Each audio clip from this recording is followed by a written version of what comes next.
Yan na guys ang kanilang ginawa. So, malapit na matapos.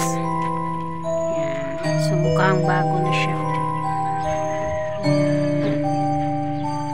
Mukhang bago na yung ginawa nilang spray na pintura.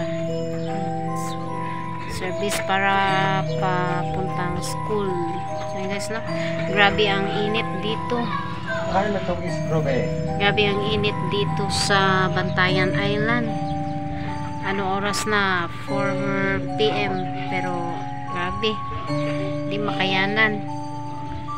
Kasi na guys, bukas may pasok na. Ayan na. Naayos na ng tangki.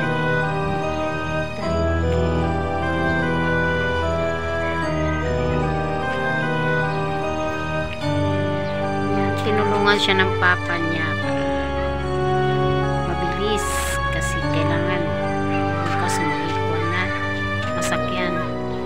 Layo kasi yung school sa city pa Bantayan. Aranin nulo.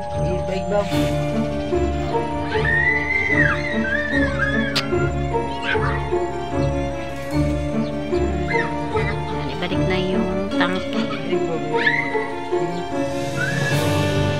Yung mga bata naglalaro na yan. Yung bahay namin is nasa gilid talaga siya ng kalsada. So yun na guys yung tangke balik. So mukhang bago na siya. Mukhang bago na. Yan, nasa gilid yung bahay namin nasa gilid ng kalsada. Hindi maganda na pagkapintura guys. Ayan o. Yan, hindi siya maganda. Meron siya.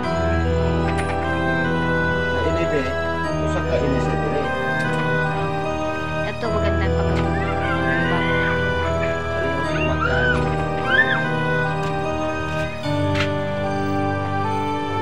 So yun na guys. No.